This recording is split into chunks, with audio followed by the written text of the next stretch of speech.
যাদের নাম উল্লেখ করব তারা সৌভাগ্যবান সেই 3 জন যারা ওমরার জন্য মনোনীত হয়েছেন আলহামদুলিল্লাহ।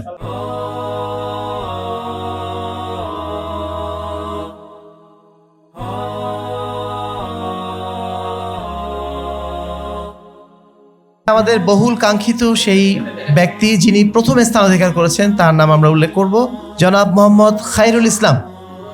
প্রথম হয়েছেন জনাব মোহাম্মদ খায়রুল ইসলাম।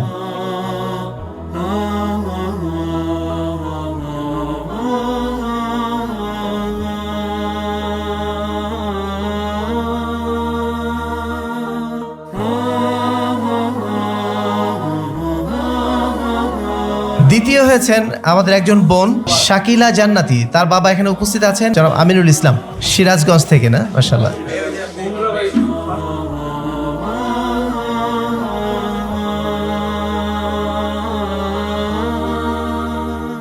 মুস্তাফা মুস্তাফা মানবাউল লিসসাফা সাইয়্যিদুল আম্বিয়া। তৃতীয় হয়েছেন ডাক্তার মোহাম্মদ আকরামুজ্জামান।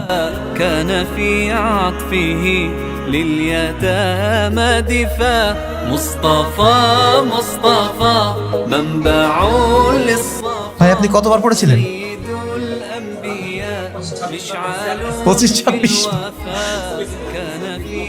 আচ্ছা আচ্ছা, 25-26 বার উনি সিরাতুর রাসূল গ্রন্থটা অধ্যয়ন করেছেন, মাশাআল্লাহ। আসসালামু আলাইকুম ওয়া রাহমাতুল্লাহি ওয়া বারাকাতুহু। ইন্নাল হামদুলিল্লাহি ওয়াহদা ওয়াসসালাতু ওয়াসসালামু আলা মান লা নাবিয়্যা বা'দা, আম্মা বা'দ। সম্মানিত উপস্থিতি, আপনারা জানেন আজকে যে আমাদের সিরাত সেমিনার এবং পুরস্কার বিতরণী অনুষ্ঠান, এটা মূলত আমাদের 3 মাস ব্যাপী হাদিস ফাউন্ডেশন অনলাইন একাডেমির পক্ষ থেকে একটি সিরাত কোর্স ছিল, যেখানে প্রায় 250 জনের মতো শিক্ষার্থী তারা অ্যাটেন্ড করেছিলেন। এবং সেই কোর্সের পরবর্তীতে যে পরীক্ষা হয়েছিল, সেই পরীক্ষায় যারা উত্তীর্ণ হয়েছিলেন তাদের নাম আমরা আজকে ঘোষণা করব। আপনারা জানেন যারা প্রথম 3 জন হয়েছেন তাদেরকে আমরা ওমরার জন্য মনোনীত করেছি, এবং সেই সাথে বাকি যারা আছেন 10 জন তাদেরকে বিশেষ পুরস্কার দেওয়া হবে। আমি একদম শেষ থেকে, অর্থাৎ শেষ থেকে যারা নির্বাচিত হয়েছেন, মনোনীত হয়েছেন, তাদের নাম ঘোষণা করছি। যারা আছেন একটু দাঁড়িয়ে সালাম দেবেন। 10ম স্থান অধিকার করেছেন জনাব মোহাম্মদ আব্দুল মোত্তালিব। নগদ 5,000 টাকা প্রদান করা হবে। যদিও পুরস্কারের অঙ্ক খুবই কম, তারপরেও আমরা পুরস্কার হিসাবে মনে করছি যে এটা তাদের জন্য লাইফ চেঞ্জিং একটা ব্যাপার হবে ইনশাআল্লাহ।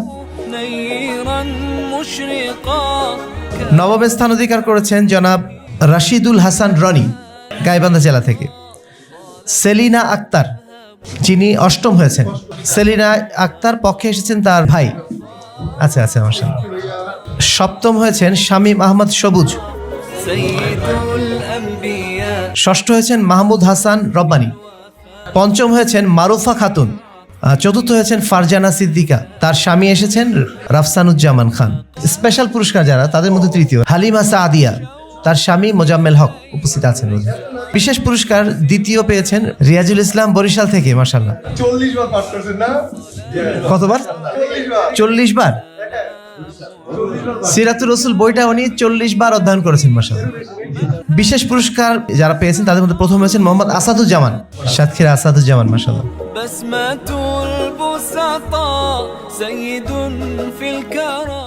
এর মাধ্যম দিয়ে আমাদের সিরাত কোর্সের চূড়ান্ত ফলাফল ঘোষণা করা হলো। হাদিস ফাউন্ডেশন অনলাইন একাডেমি কর্তৃক সিরাত কোর্স 2য় ব্যাচের পুরস্কার বিতরণী অনুষ্ঠান এর মাধ্যম দিয়ে শেষ হলো। আমরা যারা পুরস্কার অর্জন করেছেন, যারা গ্রহণ করেছেন, তাদের সবাইকে আন্তরিক ধন্যবাদ এবং কৃতজ্ঞতা জানাচ্ছি।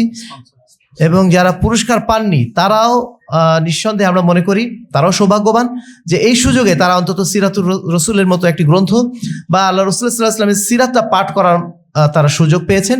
যেই সুযোগটা আমাদের শেখের মতে বাংলাদেশে খুব কম মানুষ, হয়তো লাখে একজন পড়েছেন, সেই সুযোগটা তারা পেয়েছেন। এই জন্য আমরা তাদেরকে অভিনন্দন জানাচ্ছি। আর আমরা বিশেষভাবে অভিনন্দন জানাচ্ছি আমাদের সিরাত কোর্সের 3 জন স্পন্সর, যাদের কারণে মূলত আমরা খুব সহজে আমাদের ভাইদেরকে ওমরায় পাঠাতে পারছি। সবর হজ কাফেলা, আর তালিম হজ কাফেলা এবং কাজী হারুন হজ কাফেলা, এই 3টি কাফেলার মাধ্যম দিয়ে মূলত আমরা আমাদের ভাইদেরকে পাঠানোর সুযোগ পেয়েছি। এবং এজন্য আজকের অনুষ্ঠান থেকে আমরা তাদেরকে আন্তরিক ধন্যবাদ, মোবারকবাদ জানাচ্ছি। আসসালামু আলাইকুম ওয়া রাহমাতুল্লাহি ওয়া বারাকাতুহু।